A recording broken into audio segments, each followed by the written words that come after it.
പ്രിയ ശ്രോതാവേ, നമ്മുടെ ഈ പുതിയ വിശകലനത്തിലേക്ക് നിങ്ങൾക്ക് സ്വാഗതം. നിങ്ങളിപ്പോൾ പുറത്തിറങ്ങി റോഡിലേക്കൊന്ന് നോക്കിക്കേ. എവിടെ നോക്കിയാലും പച്ച നമ്പർ പ്ലേറ്റുകളാണല്ലോ, അല്ലേ? അതെ, എവിടെ നോക്കിയാലും ഇപ്പോ ഇവികളാണ്. അതെ. അപ്പോൾ നിങ്ങളിൽ എപ്പോഴെങ്കിലും ഒരു ഇലക്ട്രിക് വാഹനം വാങ്ങുന്നതിനെക്കുറിച്ച് ചിന്തിച്ചിട്ടുള്ളവരുണ്ടോ? നിങ്ങളുടെ അടുത്ത സുഹൃത്തോ ബന്ധുവോ ഒക്കെ അടുത്തിടെ ഒരു ഇവി വാങ്ങിയിട്ടുണ്ടാകാം. തീർച്ചയായും മിക്കവാറും ആളുകളുടെ വീട്ടിലിപ്പോ ഈ ചർച്ച നടക്കുന്നുണ്ടാവും. ആഹാ. അപ്പോൾ ഇന്ന് നമ്മൾ വളരെ ഡീറ്റെയിലായി പരിശോധിക്കാൻ പോകുന്നത് ഈ ഇലക്ട്രിക് വാഹന വിപ്ലവത്തെക്കുറിച്ചാണ്. പക്ഷെ വണ്ടിയുടെ മൈലേജോ ഫീച്ചറുകളൊന്നുമല്ല നമ്മൾ നോക്കുന്നത്. അതിന് പിന്നിലുള്ള ഒരു വലിയ ഊർജ്ജ പ്രതിസന്ധിയുടെ കഥയാണ്. KCBയുടെ ചില ഡേറ്റകളും തിരുവനന്തപുരത്ത് നടന്ന ഒരു അമിറ്റി ജേണൽ സർവേയുമൊക്കെ ഞാൻ എടുത്തുവച്ചിട്ടുണ്ട്. ശരി, നമുക്കിതൊന്ന് വിശദമായി പരിശോധിക്കാം. നമ്മൾ കാണുന്ന ഈ മാറ്റം വെറുമൊരു വണ്ടിയുടെ കാര്യം മാത്രമല്ല, ഇതൊരു വലിയ സിസ്റ്റത്തിന്റെ ഭാഗമാണ്. നമ്മൾ ഇതിലേക്ക് കടക്കുന്നതിന് മുൻപ് നിങ്ങൾ ചിന്തിച്ചിട്ടുണ്ടോ എന്തുകൊണ്ടാണ് ലോകം മുഴുവൻ ഇപ്പോ ഇലക്ട്രിക് വാഹനങ്ങൾക്ക് പുറകെ പോകുന്നതെന്ന്? പരിസ്ഥിതി പ്രശ്നങ്ങൾ തന്നെയായിരിക്കും. അതെ, ഇതിനൊരു വലിയ ആഗോള പശ്ചാത്തലമുണ്ട്. ലോകമെമ്പാടുമുള്ള ഗതാഗത മേഖലയിൽ നിന്ന് പുറന്തള്ളപ്പെടുന്ന ഗ്രീൻഹൌസ് ഗ്യാസുകളുടെ അളവ് ഏകദേശം 25% വരും. ഈ വലിയൊരു വിപത്തിനെ നേരിടാനാണ് പെട്രോൾ ഡീസൽ വണ്ടികളിൽ നിന്ന് മാറി ഇവികളിലേക്ക് പോകാൻ എല്ലാവരും ശ്രമിക്കുന്നത്. ശരിയാണ്. പക്ഷേ വികസ്വര രാജ്യങ്ങളുടെ കാര്യം വരുമ്പോൾ താങ്ങാൻ കഴിയുന്നതിലും അപ്പുറമാണ് പല ഇലക്ട്രിക് കാറുകളുടെയും വില. അതുകൊണ്ട് സാധാരണ ഇരുചക്ര വാഹനങ്ങൾക്കും ഓട്ടോറിക്ഷകൾക്കുമാണ് കൂടുതൽ പ്രാധാന്യം. ഒരു മിനിറ്റ്, അവിടെ എനിക്കൊരു ചെറിയ സംശയമുണ്ട്. നമ്മൾ കേരളത്തിലെ റോഡുകൾ നോക്കുകയാണെങ്കിൽ വലിയ വിലയുള്ള ഇലക്ട്രിക് കാറുകൾ ഇഷ്ടം പോലെ ഉണ്ടല്ലോ. പല ഇടത്തരം കുടുംബങ്ങളുടെയും കാർ പോർച്ചിലിപ്പോൾ ഒരു EV ചാർജർ കാണാം. ഇതൊരു സ്റ്റാറ്റസ് സിമ്പിളാണോ എന്ന് എനിക്ക് പലപ്പോഴും തോന്നിയിട്ടുണ്ട്. നമ്മൾ പരിസ്ഥിതിയെ സ്നേഹിക്കുന്നവരാണെന്നും ഇതൊക്കെ വാങ്ങാൻ സാമ്പത്തിക ശേഷിയുണ്ടെന്നും മറ്റുള്ളവരെ കാണിക്കാനുള്ളൊരു ഫാഷൻ. ആ തിരുവനന്തപുരം സർവേ വായിച്ചപ്പോൾ എന്റെ മനസ്സിൽ വന്ന ചോദ്യം ഇതായിരുന്നു: ഈ EV വാങ്ങല് ശരിക്കും പരിസ്ഥിതി ഓർത്തിട്ടാണോ അതോ വെറുമൊരു ഷോ ഓഫാണോ? ഒറ്റ നോട്ടത്തിൽ ആർക്കും അങ്ങനെ തോന്നാം, കാരണം ഇതൊരു പുതിയ ടെക്നോളജിയാണല്ലോ. പക്ഷേ തിരുവനന്തപുരത്തെ 120 പേരിൽ നടത്തിയ ആ സർവേ ഡേറ്റ നമ്മൾ സൂക്ഷ്മമായി പരിശോധിച്ചാൽ ഈ ധാരണ തെറ്റാണെന്ന് മനസ്സിലാകും. ആണോ? ഇന്ധനവിലയാണ്. പെട്രോൾ പമ്പിൽ പോകുമ്പോഴുള്ള ആ വലിയ സാമ്പത്തിക ബാധ്യത ഒഴിവാക്കുക, അതാണ് മെയിൻ ലക്ഷ്യം. അപ്പോ പൈസ ലാഭിക്കുക എന്നത് തന്നെയാണ് ഒന്നാമത്തെ കാര്യം. തീർച്ചയായും. എന്നാൽ അതിനൊപ്പം തന്നെ ശ്രദ്ധിക്കേണ്ട ഒരു കാര്യമുണ്ട്. 72% പേർ പരിസ്ഥിതി സംരക്ഷണവും തങ്ങളുടെ തീരുമാനത്തെ സ്വാധീനിക്കുന്നു എന്ന് പറഞ്ഞിട്ടുണ്ട്. അത് വലിയൊരു നമ്പറാണല്ലോ. അതെ, അതായത് കേരളത്തിലെ ഉയർന്ന സാക്ഷരതയും ബോധവൽക്കരണവും കാരണം സാമ്പത്തിക ലാഭത്തിനൊപ്പം അവർ പരിസ്ഥിതിക്കും പ്രാധാന്യം നൽകുന്നുണ്ട്. കേവലം ഒരു സ്റ്റാറ്റസ് സിംബൽ എന്നതിനപ്പുറം ഇതൊരു ബോധപൂർവമായ തീരുമാനമാണ്. അത് വളരെ നല്ലൊരു കാര്യമാണ്. പിന്നെ ആ പഠനത്തിൽ എനിക്ക് കൗതുകം തോന്നിയ മറ്റൊരു കാര്യം ഈ ആളുകളുടെ സാമ്പത്തിക പശ്ചാത്തലമാണ്. മാസവരുമാനം 50,000 രൂപയ്ക്ക് മുകളിലുള്ളവരാണ് അടുത്ത 5 വർഷത്തിനുള്ളിൽ ഒരു EV വാങ്ങാൻ കൂടുതൽ താൽപ്പര്യം കാണിക്കുന്നത്. ശരിയാണ്. സാധാരണക്കാർക്ക് ഇപ്പോഴും ഇലക്ട്രിക് കാറുകളുടെ വലിയ വില ഒരു തടസ്സമായി നിൽക്കുന്നുണ്ട് എന്ന് ആ കണക്കുകൾ വ്യക്തമാക്കുന്നു. തീർച്ചയായും വില ഒരു പ്രശ്നം തന്നെയാണ്. പക്ഷേ വിലയേക്കാൾ ഉപരിയായി ആളുകളെ പിന്നോട്ട് വലിക്കുന്ന ചില സാങ്കേതിക പ്രശ്നങ്ങളില്ലേ? നിങ്ങൾ തന്നെ ഒന്ന് ആലോചിച്ചു നോക്കൂ. ഒരു ഇലക്ട്രിക് വാഹനമെടുത്ത് ഒരു ദീർഘദൂര യാത്ര പോകുമ്പോൾ എന്തായിരിക്കും നമ്മുടെ മനസ്സിലെ ഏറ്റവും വലിയ പേടി? എന്ത് പേടിയാ? വഴിയിൽ വെച്ച് ചാർജ് തീരുമോ എന്ന പേടി തന്നെ. പെട്രോൾ പമ്പ് പോലെ എല്ലാ കവലയിലും ചാർജിംഗ് സ്റ്റേഷനുകൾ ഇല്ലല്ലോ. ആ സർവേയിലും കൃത്യമായി ഈ കാര്യം പറയുന്നുണ്ട്. അതെ, 72.5% പേരും പറയുന്നത് ഈ ചാർജിംഗ് സ്റ്റേഷനുകളുടെ അഭാവമാണ് ഏറ്റവും വലിയ പ്രശ്നമെന്നാണ്. പോരാത്തതിന് ഒരു 45% പേർ ചാർജ് ചെയ്യാൻ എടുക്കുന്ന സമയക്കൂടുതലും വലിയൊരു പോരായ്മയായി കാണുന്നു. അത് ശരിയാണ്. 1 മണിക്കൂറെങ്കിലും മിനിമം അവിടെ കാത്തുകിടക്കേണ്ടി വരും. നമ്മള് പെട്രോൾ പമ്പിൽ പോയി ഒരു 5 മിനിറ്റ് കൊണ്ട് ഫുൾ ടാങ്ക് അടിച്ച് പോകുന്നത് പോലെ എളുപ്പമല്ലല്ലോ ഇത്. അതെ, നമ്മൾ അതിനെ റേഞ്ച് ആങ്സൈറ്റി എന്നാണ് വിളിക്കുന്നത്. ഇതൊക്കെ സാങ്കേതിക വിദ്യ വളരുന്നതിനനുസരിച്ച് പതിയെ മാറിയേക്കാം.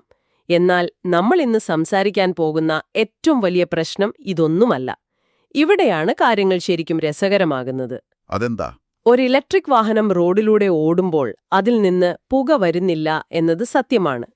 ടെയിൽ പൈപ്പ് എമിഷൻ ഇല്ല. എന്നാൽ ആ വാഹനം ചാർജ് ചെയ്യാനായി നിങ്ങൾ ഉപയോഗിക്കുന്ന വൈദ്യുതി എവിടെ നിന്ന് വരുന്നു എന്നെപ്പോഴെങ്കിലും ചിന്തിച്ചിട്ടുണ്ടോ? അത് ഉൽപ്പാദിപ്പിക്കുന്നത് കൽക്കരിയോ മറ്റോ കത്തിച്ചുകൊണ്ടാണെങ്കിൽ നമ്മൾ ശരിക്കും പരിസ്ഥിതിയെ സംരക്ഷിക്കുന്നുണ്ടോ? ഒരു മിനിറ്റ്, ഈ പറയുന്നതൊക്കെ കേൾക്കുമ്പോൾ എനിക്കൊരു വലിയ സംശയം.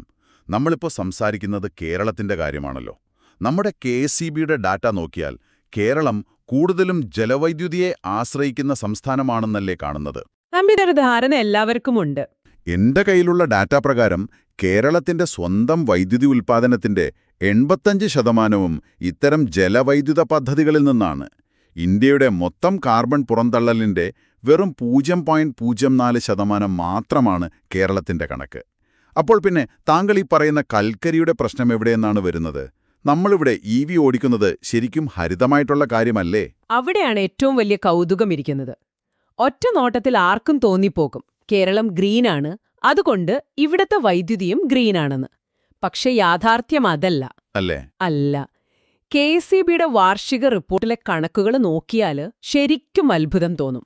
നമ്മൾ മലയാളികൾ ഉപയോഗിക്കുന്ന വൈദ്യുതിയുടെ എത്ര ശതമാനം നമ്മളിവിടെ സ്വന്തമായി ഉണ്ടാക്കുന്നുണ്ടെന്നറിയാമോ? ഒരു പകുതിയൊക്കെ ഉണ്ടാവും. ഇല്ല, വളരെ കുറവാണ്. കഴിഞ്ഞ സാമ്പത്തിക വർഷത്തിൽ കേരളത്തിന്റെ മൊത്തം വൈദ്യുതി ഉപഭോഗം 27,696 മില്യൺ യൂണിറ്റായിരുന്നു. എന്നാൽ നമ്മൾ സ്വന്തമായി ഉൽപ്പാദിപ്പിച്ചത് വെറും 5,652 മില്യൺ യൂണിറ്റ് മാത്രം. എന്ത്? അപ്പൊ ബാക്കിയുള്ളതോ? ഇതിന്റെ അർത്ഥം നമ്മുടെ ആവശ്യത്തിനുള്ള വൈദ്യുതിയുടെ 80%-ലധികവും നമ്മൾ കേന്ദ്ര ഗ്രിഡുകളിൽ നിന്നും മറ്റ് സംസ്ഥാനങ്ങളിൽ നിന്നും പണം കൊടുത്തു വാങ്ങുകയാണ്. 80% പുറത്തുനിന്നാണോ? ഇത് ശരിക്കും ഞെട്ടിക്കുന്നൊരു കണക്കാണല്ലോ. അപ്പോൾ നമ്മൾ ഈ ഡാമുകൾ വെച്ചുണ്ടാക്കുന്നത് നമ്മുടെ ആവശ്യത്തിന്റെ വെറും 20%-ൽ താഴെ മാത്രമാണ്. ഈ പുറത്തുനിന്ന് വാങ്ങുന്നതിന് നമ്മൾ എത്ര രൂപ ചെലവാക്കുന്നുണ്ടാകും? കഴിഞ്ഞ വർഷം മാത്രം കേരളം ഇതിനായി ചെലവാക്കിയത് 10,941 കോടി രൂപയാണ്. കോടികളാണ് പുറത്തേക്ക് പോകുന്നത്. എന്നാൽ പണത്തെക്കാളും വലിയ പ്രശ്നം പാരിസ്ഥിതികമാണ്. നമ്മൾ ഈ വാങ്ങുന്ന വൈദ്യുതിയുടെ വലിയൊരു ഭാഗം വരുന്നത് മറ്റ് സംസ്ഥാനങ്ങളിലെ കൽക്കരി ഉപയോഗിച്ച് പ്രവർത്തിക്കുന്ന താപവൈദ്യുത നിലയങ്ങളിൽ നിന്നാണ്. അപ്പൊ അതാണ് താങ്കൾ നേരത്തെ പറഞ്ഞത്. അതെ, ഇതിനെയാണ് ഊർജ്ജ മേഖലയിലുള്ളവർ വലിയൊരു പവർ പാരഡോക്സ് എന്ന് വിളിക്കുന്നത്. അതൊന്നാലോചിച്ച് നോക്കൂ. നിങ്ങൾ പരിസ്ഥിതിയെ സംരക്ഷിക്കാൻ വേണ്ടി EV വാങ്ങി, പകൽ മുഴുവൻ പുക മലിനീകരണമില്ലാതെ വണ്ടി ഓടിച്ചു, രാത്രി വീട്ടിൽ വന്ന് ആ വാഹനം പ്ലഗ് ഇൻ ചെയ്ത് ചാർജ് ചെയ്യാൻ വെക്കുമ്പോൾ അതിലേക്ക് വരുന്ന വൈദ്യുതി മറ്റേതോ സംസ്ഥാനത്ത് കൽക്കരി കത്തിച്ചു വരുന്നതായിരിക്കാം. കൃത്യമായി പറഞ്ഞു, അവിടുത്തെ വായു മലിനമാക്കിക്കൊണ്ട് വരുന്നതായിരിക്കും. അപ്പോൾ മൊത്തത്തിൽ നോക്കുമ്പോൾ നമ്മൾ ശരിക്കും പ്രകൃതിയെ രക്ഷിക്കുകയാണോ? ശരിക്കും ആലോചിക്കുമ്പോൾ ഇതൊരു വല്ലാത്ത അവസ്ഥ തന്നെയാണ്. നമ്മുടെ നാട്ടിൽ നമ്മൾ വളരെ അഭിമാനത്തോടെ പച്ച നമ്പർ പ്ലേറ്റ് വെച്ച് വണ്ടി ഓടിക്കുന്നു. പക്ഷേ അതിന്റെ യഥാർത്ഥ വില കൊടുക്കുന്നത് മറ്റേതോ സംസ്ഥാനത്തെ ജനങ്ങളും അവിടുത്തെ പ്രകൃതിയുമാണ്. അപ്പോൾ ഇതിന്റെ എല്ലാം അർത്ഥമെന്താണ്? നമ്മൾ EVകളിലേക്ക് മാറുന്നത് തെറ്റാണെന്നാണോ? ഈ പ്രതിസന്ധി എങ്ങനെ മറികടക്കാം? EVകളിലേക്ക് മാറുന്നത് ഒരിക്കലും തെറ്റല്ല, അത് അനിവാര്യമാണ്. പക്ഷേ അതിനൊപ്പം നമ്മുടെ ഊർജ്ജോൽപാദനവും മാറേണ്ടതുണ്ട്. സർക്കാരിന് ഈ കാര്യത്തിൽ ചില പ്രഖ്യാപനങ്ങളൊക്കെയുണ്ട്. 2030ഓടെ നമ്മുടെ ഊർജ്ജ ആവശ്യത്തിന്റെ 50% സോളാർ, കാറ്റ് പോലെയുള്ള പുനരുപയോഗ ഊർജ്ജത്തിൽ നിന്ന് കണ്ടെത്താനാണ് ലക്ഷ്യമിടുന്നത്. അതുപോലെ 2040 ആകുമ്പോഴേക്കും 100% പുനരുപയോഗ ഊർജ്ജം കൈവരിക്കാനും 2050-ൽ പൂർണ്ണമായും കാർബൺ ന്യൂട്രൽ ആകാനുമാണ് പ്ലാൻ. ആശയങ്ങൾ നല്ലതാണ്, പക്ഷേ നിലവിലെ യാഥാർത്ഥ്യം കഠിനമാണ്. യാഥാർത്ഥ്യം എന്ന് പറയുമ്പോൾ നമ്മുടെ ആ രാത്രിയിലെ വൈദ്യുതി ഉപയോഗം തന്നെയാണോ ഉദ്ദേശിച്ചത്? അതെ, അത് തന്നെയാണ് വലിയ വില്ലൻ. എനിക്കത് കൃത്യമായി റിലേറ്റ് ചെയ്യാൻ പറ്റുന്നുണ്ട്. നമ്മൾ ഡാറ്റ നോക്കിയാൽ 2024 മാർച്ചിൽ കേരളത്തിന്റെ വൈദ്യുതി ഉപയോഗം 5301 മെഗാവാട്ട് എന്ന റെക്കോർഡിലെത്തി. ഇത് സംഭവിച്ചത് രാത്രിയിലാണ്. എല്ലാവരും ജോലി കഴിഞ്ഞെത്തി വീട്ടിലെ ലൈറ്റും AC-യും വാഷിംഗ് മെഷീനുമൊക്കെ ഒരുമിച്ച് ഓണാക്കുന്ന സമയം. അതെ. ഇതിന്റെ കൂടെ EVകളുടെ വരവ് കാര്യങ്ങൾ കൂടുതൽ കുഴപ്പത്തിലാക്കുകയല്ലേ ചെയ്യുന്നത്? നമ്മളിൽ ഭൂരിഭാഗം ആളുകളും പകൽ വണ്ടി ഓടിച്ചതിനു ശേഷം രാത്രി വീട്ടിലെത്തിയാണല്ലോ വണ്ടി ചാർജ് ചെയ്യാൻ വെക്കുന്നത്. കൃത്യം. അതാണ് ഏറ്റവും വലിയ വെല്ലുവിളി. ഈ രാത്രികാലങ്ങളിലെ വലിയ ഡിമാൻഡ് നേരിടാൻ നമുക്ക് സൗരോർജ്ജം ഉപയോഗിക്കാൻ കഴിയില്ലല്ലോ. പകൽ കിട്ടുന്ന സൗരോർജ്ജം വലിയ ബാറ്ററികളിൽ ശേഖരിച്ചു വയ്ക്കാമെന്ന് വെച്ചാൽ അതിന് ഭീമമായ തുക മുതൽമുടക്ക് ആവശ്യമാണ്. അത് നമ്മുടെ സംസ്ഥാനത്തിന് താങ്ങാൻ പറ്റില്ലായിരിക്കും. അതെ, അതുകൊണ്ട് തന്നെയാണ് ഈ രാത്രിയിലെ പീക്ക് ഡിമാൻഡ് നേരിടാൻ നമ്മൾ ഇപ്പോഴും മറ്റ് സംസ്ഥാനങ്ങളിലെ കൽക്കരി നിലയങ്ങളെ ആശ്രയിക്കുന്നത്. അപ്പോൾ നമ്മളിതിൽ നിന്ന് എങ്ങനെ രക്ഷപ്പെടും? വലിയ താപവൈദ്യുത നിലയങ്ങളോ ആണവ നിലയങ്ങളോ കേരളത്തിൽ കൊണ്ടുവരിക എന്നത് ജനകീയ പ്രതിഷേധങ്ങൾ കാരണം നടക്കുന്ന കാര്യമല്ല. പിന്നെ നമുക്കുള്ളത് ഈ ഡാമുകളും ജലവൈദ്യുത പദ്ധതികളും മാത്രമല്ലേ? അതിൽ വലിയ പുരോഗതിയൊന്നും കാണുന്നില്ലല്ലോ. KSEBയുടെ കണക്കുകൾ തന്നെ പറയുന്നത് പല പ്രൊജക്റ്റുകളും പാതിവഴിയിൽ നിൽക്കുകയാണെന്നല്ലേ? അതൊരു സങ്കടകരമായ യാഥാർത്ഥ്യമാണ്. അതിരപ്പള്ളി, ഭൂതത്താൻകെട്ട് തുടങ്ങിയ പല ജലവൈദ്യുത പദ്ധതികളും നിലച്ചുകിടക്കുകയാണ്. ഇതിലേറ്റവും ദയനീയമായ അവസ്ഥ 60 മെഗാവാട്ട് ശേഷിയുള്ള പള്ളിവാസൽ പദ്ധതിയുടെ കാര്യമാണ്. ഞാൻ കേട്ടിട്ടുണ്ട് അതിനെപ്പറ്റി. കഴിഞ്ഞ 18 വർഷമായി ഈ പദ്ധതി ഇഴഞ്ഞു നീങ്ങുകയാണ്. ഒന്ന് ആലോചിച്ചു നോക്കൂ, 18 വർഷം. ഈ പദ്ധതികൾ പൂർത്തിയാക്കാതെ ഇലക്ട്രിക് വാഹന വിപ്ലവം പൂർണ്ണ വിജയമാകില്ല. അത് വെറുമൊരു ടെക്നിക്കൽ മാറ്റം മാത്രമായി ഒതുങ്ങിപ്പോകും. ശരിയാണ്. അപ്പോ ഇത്രയും നേരം നമ്മൾ സംസാരിച്ച കാര്യങ്ങൾ ഒന്ന് ചുരുക്കി പറഞ്ഞാൽ, ഒരു ഇലക്ട്രിക് വാഹനം വാങ്ങുക എന്നത് കേവലം നമ്മളൊരു ഷോറൂമിൽ പോയി വണ്ടിയെടുക്കുന്നത് പോലെ ലളിതമായ കാര്യമല്ല. അത് നമ്മുടെ സംസ്ഥാനത്തിന്റെ ഊർജ്ജ നയങ്ങളുമായി വളരെ ആഴത്തിൽ ബന്ധപ്പെട്ടിരിക്കുന്നു. ഇന്ധനവില ലാഭിക്കാനും പരിസ്ഥിതിയെ സംരക്ഷിക്കാനും നിങ്ങൾ EV വാങ്ങുമ്പോൾ ആ വാഹനത്തിന് ഊർജ്ജം നൽകുന്ന പവർ ഗ്രിഡുകൾ കൂടി ഹരിതവൽക്കരിക്കപ്പെട്ടാൽ മാത്രമേ ഈ മാറ്റം പൂർണ്ണമാകൂ.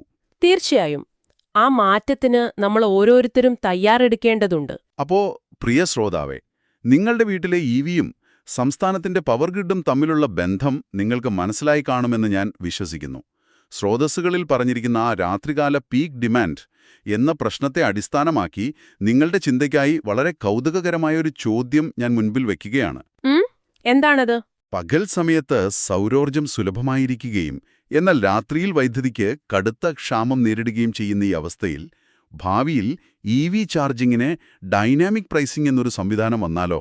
ഓ, അതൊരു രസകരമായ ചിന്തയാണ്. അതായത് രാത്രി വീട്ടിൽ വെച്ച് വാഹനം ചാർജ് ചെയ്യുമ്പോൾ വലിയൊരു തുക നൽകേണ്ടി വരുന്നു എന്ന് കരുതുക. നേരെ മറിച്ച് പകൽ സമയത്ത് നിങ്ങളുടെ ഓഫീസിലെ പാർക്കിങ്ങിൽ വെച്ച് വാഹനം ചാർജ് ചെയ്യാൻ കഴിഞ്ഞാൽ അത് വളരെ കുറഞ്ഞ നിരക്കിൽ നിങ്ങൾക്ക് ലഭിക്കുന്നൊരു സാഹചര്യം വന്നാൽ എങ്ങനെയിരിക്കും? അങ്ങനെ വന്നാൽ അത് നമ്മുടെ ശീലങ്ങളെ എങ്ങനെ മാറ്റും? ഇതൊന്ന് ആലോചിച്ചു നോക്കേണ്ട കാര്യം തന്നെയാണല്ലേ? ഈ വലിയ ചിന്തയോടുകൂടി ഇന്നത്തെ നമ്മുടെ ഈ വിവരശേഖരണ പരിപാടി നമ്മളിവിടെ അവസാനിപ്പിക്കുകയാണ്. ഇത്തരം പുതിയ അറിവുകൾ തേടാനുള്ള നിങ്ങളുടെ യാത്ര ഇനിയും തുടരണം. ഇത്രയും നേരം ശ്രദ്ധിച്ചതിന് വളരെ നന്ദി. മികച്ച തീരുമാനങ്ങളെടുക്കാൻ ഈ അറിവുകൾ നിങ്ങൾക്ക് ഉപകാരപ്പെടട്ടെ. Good bye.